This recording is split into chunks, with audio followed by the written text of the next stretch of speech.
So, welcome back. No, welcome How's back it feel? to you. Welcome We've had back a couple to of you. great guest fill-in people. Zoe and Adam both did good. It's great to be back. Yeah, no, better off without me. No. And you've been traveling the world, young Little man. bit. Yeah, a little World bit. traveler. Did a little. I have a slight tan, I feel like, which isn't saying much because we're starting from a pretty low base point. Compared to me, it's easy, you know. Yeah, well, you go outside for a couple minutes. And We should do something happens. another travel episode. But was there a particular watch you wore on your trip that like you get the most wrist time out of? So, when you're in and around Europe, you always hear stories of people saying not to wear your watches, and I think in certain areas that is definitely true. Ties in a little bit to our topic today. It does, absolutely ties into the topic. But I took with me the GMT Master 2 and then the Aquanaut. And to be honest, like when I was in the Naples airport, which was like the most kind of crowded area I was in, just slipped it off, had it in my bag when I got off the plane, all good, and then kind of put it on in the taxi when we're going to the coast. But the rest of the time I wore it and it was fine. Didn't think twice about it. No, Yeah. and again, I think it's very specific on where you are in Europe. Yeah, But I always feel like, we're on our phones constantly, we're watching TV, and it looks very ominous, and there are areas where you absolutely shouldn't wear it. I think London is an example. Like anywhere. Oh, Yeah. London and areas where it's a little more just crime at the moment. Yeah. But no, I wore my watches, enjoyed them. They're insured. Cool. Definitely insure your watches when you travel. But yeah, those were the two. All right, and that's what I did last year as well, was took two watches with me and just enjoyed those. Rotation. So yeah. And what are you wearing today? So we will briefly touch on the subject we're going to talk about today, which is quiet luxury versus private luxury. And in this example, I have worn a watch that I feel falls into that kind of quiet luxury. This is the Chopard Alpine Eagle with the blue dial. And it is a watch that is, in terms of popularity, nowhere that of a Patek or an AP. But I think it's very special to me and is just a really, really cool example of an integrated steel sports watch that you feel like you can wear. It's not going for crazy multiples of the retail where you feel like you can't really wear it and enjoy it. They do their own proprietary version of steel on this, which has more of actually a white gold look that's quite cool. But just a great watch and a comfortable awesome one. watch. And Dial, we said this on I think the one other time you might have worn this on our series, but the dial is just awesome. It is. It is one of the best dials, and we have one Grand Seiko up here, but I think this is adjacent, if not a little bit better, than certain Grand Seiko dials, just in terms of texture and color. So it's beautiful. Another quiet luxury watch. What do you have on today? I am wearing a friend and colleague's, close friend and colleague's, beautiful Patek Philippe 5235G regulator, which I think is just maybe the greatest Patek of all time. I'll just throw it out there. I think it's just, it's like a very engineering forward watchmaker's watch, enthusiast's watch, and super quiet, which is I love about it. It is not. You have to actually get the lighting right to see the words Patek Philippe Genève on the dial, because the way it is so embedded there into the brushed dial. So, and in white gold, it's a precious metal that's not colored. Yeah. So very, very under the radar. And just, this movement was made as a proprietary movement for this case originally when this regulator came out. The base, I think, of this movement has now been used in a few other things, I think in the linear perpetual calendar, for example. Yeah. But originally, this was a one-off, base movement that was made. We'll probably get some good shot of it, but like the case, the movement just fills the case so well. It is beautiful. Features the annual calendar, which is having its anniversary this year as well. So it literally is like a total package of Patek Philippe plus just the regulator idea is just such a fun thing that ties back to historical watchmaking. It is. So. And a sleeper. Like it ties right into our topic today of you really would have to know what the watch is to understand the watch. Yeah. It for those at home, they may not know, you have a love of Metallica and rock and metal. I'm the only person in the world that likes Metallica. Yeah, one of very few people. But this to me is like the Metallica rock and roll of the Patek world, which is like it's very restrained, but like go with me though. You have this like almost steampunky, two subdials at 12 and at 6, and it's very again in terms of Patek Philippe, I know what you mean. punk rock, which I think is kind of fun. Yeah, for sure. So kudos to the owner who has it, and thanks for letting me wear it for this episode. Yeah. Super cool. Absolutely. Yeah. Okay, so today we were inspired by HODINKEE's The Business of Watches podcast. If you haven't checked it out, they basically sit down with executives in the watch industry and discuss the business of watches, exactly what it sounds like. So the numbers and what goes into design and on financing, on the business side behind it. And Parmigiani's CEO, who I believe you have met. Guido Terreni. Yeah, we just saw him at this past Watches and Wonders. Literally weeks after we launched the brand, we met him in person, and super energetic guy, and low key, and he's very Parmigiani in his own way, but he's not as low key as Michel Parmigiani himself. He is a good forward-thinking CEO type, which I think is going to really bring Parmigiani and has brought Parmigiani into the future. Yeah. And I mean, that episode really spoke to a lot of that. It was, you sent it to our group, and I listened to it in the car ride a couple days ago, and what a well-spoken, incredible executive with a clear passion for the industry and for helping advance the industry and push things forward. Yeah. But he brought up the idea that we're going to talk about today and riff on a bit, which is quiet luxury versus private luxury. Yeah. And we were even joking before this a little bit. It's hard to fully tell the difference, but this is more of a conceptual episode. We're going to try to get I don't think I would even have thought of them as two different things personally until I sort of heard him break it down and the difference. And I would have kind of conflated the two, I think, in my mind, at least, thinking about what a personal luxury is. Yeah, absolutely. And I'll briefly try to give a description of what he said. Quiet luxury has sort of come into vogue, if you will, recently through a number of high-end, whether it be clothing brands like Cucinelli or even Hermes, Prada are scaling back the amount of logos they have in their clothing, and that has translated over to the watch world.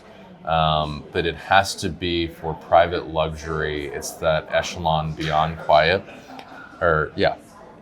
beyond quiet. See, I'm even getting them mixed up trying to go through this. Yeah. But it is pieces of a certain level with quiet luxury where it's truly just for you and you purchased it because you enjoy it. When you get into private, it's that plus an increased rarity factor, I would say. Yeah. So we have three really incredible examples in front of us, one of which being one of their watches, and then two others at a little bit lower price point that are still just incredible watches. Yeah.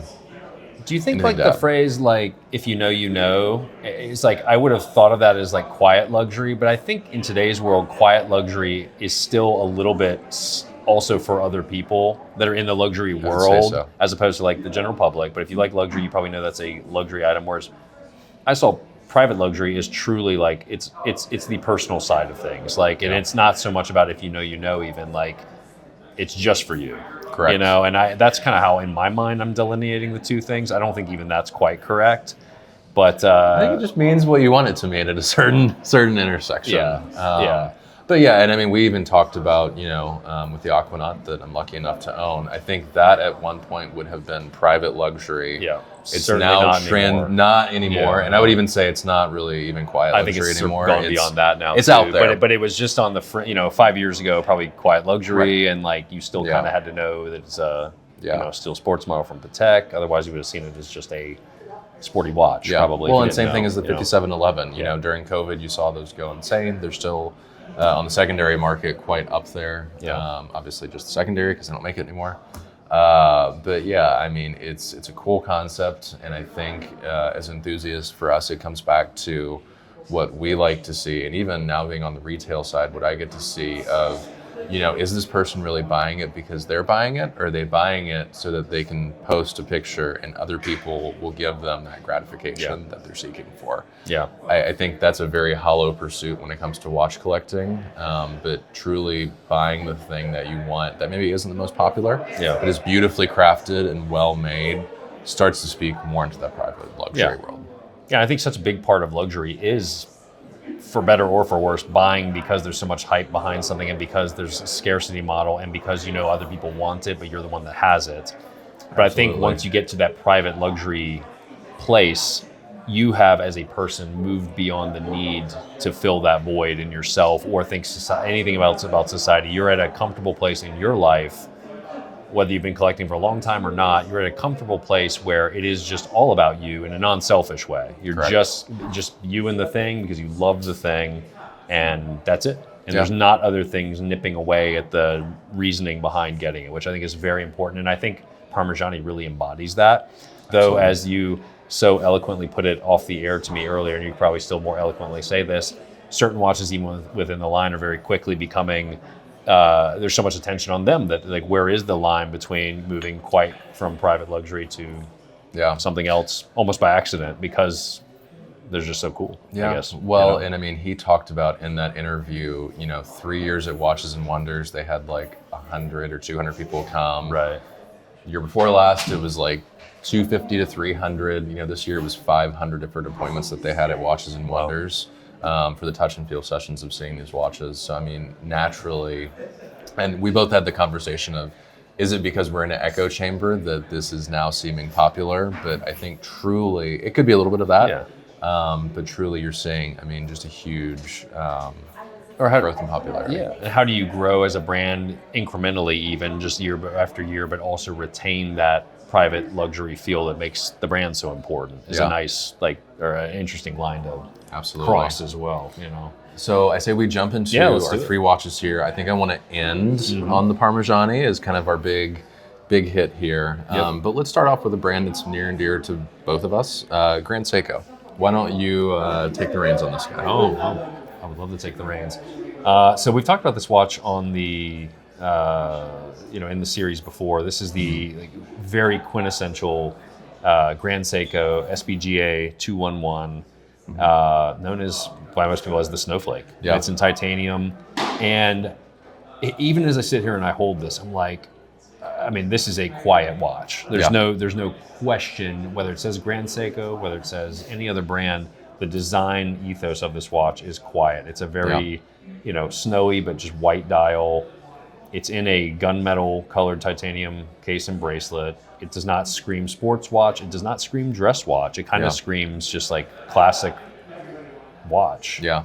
I mean, from here looking at it, that would be a lot of generic watches. Yeah. But then it is all in the detail work. Like That's you said, right. the titanium. That's right. That dial texture when you get up close to it, the polishing on the hands and the case. Yeah. It's just incredible. Grand Seiko punches well above its weight, especially in dial making and movement making for the price point. Absolutely. This watch represents that. But I do feel like it's a good example of quiet luxury versus private luxury. Yeah. Part of that being their production is voluminous enough that I just don't think the brand could fall into private luxury. That's one way I look at it in the first place, regardless of the look and feel of the watch. Correct. And I think where it still falls into quiet luxury, even though Grand Seiko is very out there, to us. Yeah. So to the average person, Grand Seiko, they just see Seiko. We're not average? Yeah, we're a little in it. We're a little deep. Yeah. But the average person would see this and could very easily think, oh, that's I have a Seiko that was a couple $100, which is still a luxury. Even today, with them breaking apart Grand Seiko completely, if you are not into watches, you see the word Seiko, and you would have to have read an article or ask someone why is the price different. You would have to have a reason to know why they're different. If you are not into watches, end of story. Absolutely. Yeah. So Grand Seiko Snowflake, quiet luxury. Quiet luxury. The next one we're going to talk about is a micro brand that was started in the last decade by a photographer in Singapore, I want to say. Ming watches. And I mean, you're talking about the Grand Seiko here looking a bit plain and understated. When it comes to Ming, and I think what makes Ming so cool, is there isn't even a logo on the dial. There's nothing on here. This could be a $10 watch from, the pharmacy or whatever, to the naked observer and the naked eye, rather, I guess. The observer wouldn't necessarily be naked, just the eye would be naked. Right. Could be. But I mean, there's nothing on here that gives away what is incredible that's happening behind. Ties back to Guido Terreni's HODINKEE, cast in that, he mentioned how they just, over the past few years, reduced the Parmigiani Fleurier full title down to the PF. And to them, that really meant that if you knew, you knew in a way, and it's a very personal thing. And even still, you've got Ming taking that a step further with zero verbiage on the dial whatsoever. A small kind of circular bit at the top. Yeah. That's their logo, more or less. But yeah, I mean, incredible watch. You know, this is resistant to 100 meters of water, so you could easily swim in this watch. You know, it's on a beautiful leather strap right now. But in and around, what do we have this guy for currently? Not that it matters, but it does a little bit, just under 5,000. Yeah, I mean, this is truly a luxury product at a higher price point. So would you call this, I'm candidly asking, like, would you call this quiet or private luxury? I would say, even without the name on there, it goes towards private, I think, because as an enthusiast and in that, you know, area, it would probably just be considered quiet luxury because it's more known. But do you think it is? And like, we're breaking this down probably too far, but like, that's what we're here. Do you think the fact that it doesn't even have the name on the dial means that you almost expect, like, if you're buying a Ming, are you buying that for yourself, or do you almost expect that if you knew what a Ming was, you know what a Ming was, so like other people will recognize it, so it doesn't need the title on there whatsoever? And does that make it not private because you would expect enough people recognize it, you know? Possibly. At least in the watch community. No, I think you're onto something there, and we will. So incredible Ming, really great watch. Moving on to the final one. You're like, Ben, you're talking in circles. No. But to build off of that point, in the podcast, he talks about how, you know, let's say if someone has an IWC or a tag or a better known brand, and you're sitting in an airport, you know, someone could easily see that and go, oh, hey, cool, nice watch, and then move along. If someone sees, you know, the watch we're getting ready to talk about, which is this beautiful toric, the grayish green dial, if they say nice watch, there is a level of horological nerdery here that is even beyond, you know, what you would see here. Because I would imagine for sure they make less than Ming, I would have to say. I don't know Ming's exact numbers, but, you know, here you're in the 3,000 and under sort of range for the entire catalog per year. Crazy. And it is wild. So I mean, when you get into this level of horology, you've transcended, you know, these incredible pieces over here, and you're now in rarefied air, I would say. That's right. Yeah, and I'm excited that we have this toric here in front of us because the last time when we spoke about Parmigiani and we had 3 or 4 pieces out, but we did not have a toric. We did not on premise during that time. So here we are. We finally do have one back, and that's one thing that's really special about this brand as a retailer of the brand. You know, there are some brands we carry that are programmatic. If we sell a watch, as long as there's inventory in North America, we're going to replenish that. Truly, the volume of production of Parmigiani is so low that we're like, well, we hope within the next few months we do get the opportunity to see another toric if we sell one, because there's no guarantee that they've even got the capacity, at least stateside, to have the product. So, absolutely. This is the first time we've had this particular gray-green dial, this beautiful strap we were talking about, in platinum. Really great. And one thing that's special about this, we did just recently have one of the 30-piece anniversary torics in the store, which has a different guilloche on the movement, but this has this classic guilloche de Fleurier. Yeah, incredible. So different than you would see, you know, out of a Geneva movement finish, which is just super cool. I'm sure we'll get some good shots of. Just a stunning watch. I mean, it's just beautiful. And I mean, it is I think a great example of private luxury. Yeah. You know? Well, and this is something when you're coming from their sport models, you know, you have a bracelet that is a good mix of brush and polish. But, you know, when you get to this, you're on, albeit an incredible strap. Yeah. But you're looking at a watch on a strap with, you know, 2 primary hands and then a sub-dial. I mean, it does not get more quiet than that. And then in platinum, you know, nonetheless, is just absolutely incredible and understated. How do you think scarcity and price point plays into the private luxury side of things? Because at a certain point, you're telling yourself, this watch is not saying almost anything to anyone else around me, but it costs 20 times or 10 times more than what these other watches we're talking about here. Sure. And there's fewer of them made. So it's entirely a self-rationalization thing of you want to have that piece of art that no one else has, but that's not why you're buying it at the same time. You're right. You know, I think the pricing is still semi-secondary, but the rarity is not. So like you said, I mean, in Greater Carolinas and I think down to Georgia, there is not another place you can buy this thing. There are plenty of places you can buy a Grand Seiko. There's plenty of places you can buy a number of the brands that we have in here. So I think that is one level. To then also spend, to sort of contradict myself, that's the first level, but then to go back to the money, to be in the market for something of this price point, when you could get a lot of very flashy on bracelet pieces with crowns that people know what they are, without even having to know anything about watches, is I think that level that does bring it to quiet luxury. Because you could have, you know, a great yellow gold, you could have multiple yellow gold dive watches on bracelet for the price of this watch. And people would know what they are, and it's great, and it's whatever. But this is so not that consumer and not that thing. And I think when you look at brands like F.P. Journe, for example, I think years ago that was a quiet luxury brand, but now with an Elegant going over $100,000, it's insane, right? It's absolutely insane. That, or just even the multiple past years, price point of F.P. Journe comes into play as almost a first topic of discussion versus the artistry.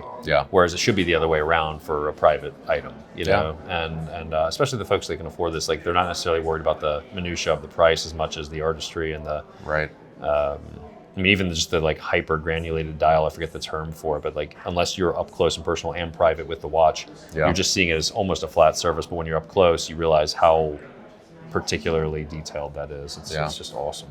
Absolutely. So did we answer the question of what the initial thing of private versus quiet? I still don't know if the Ming I still don't know where the Ming stands. I mean, jury's out for me, you know. But I think that was a great conceptual conversation, and I hope you guys enjoyed it. If you have an opinion and a definition that you would like to drop in for the two concepts, go ahead and throw those below. We would love to see them. I think as time progresses, this is a subject we'll come back to because it is quite cool and very interesting. To ponder on. And I think it's going to be interesting to look back in 5 and then 10 years and 15 years on, not to focus too much on Parmigiani, but on Parmigiani as a brand, as a I don't want to say guinea pig for this, but really to see how the brand evolves, but does the brand stay true to, you know, a client base that is buying it for themselves versus for others? And, you know, we'll see. Yeah, I think we're seeing, to close here, a resurgence in also independent watchmaking. So the Rick Sheps of the industry with you know, Crivia and what they're doing. You know, that is that next echelon of, you know, private enjoyment. And I think with the internet, people have a certain level. I know you talked about when I was on vacation last week. Even though of photography and I was still posting, I had less of a desire to post, and it felt more luxurious to just enjoy the moment and thing. Totally.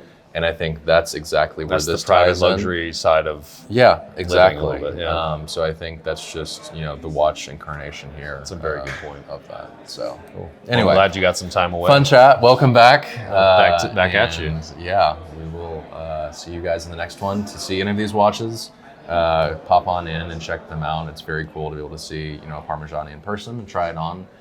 We would be happy to show it to you. So as always, be sure to like and subscribe. We'll see you guys in the next one.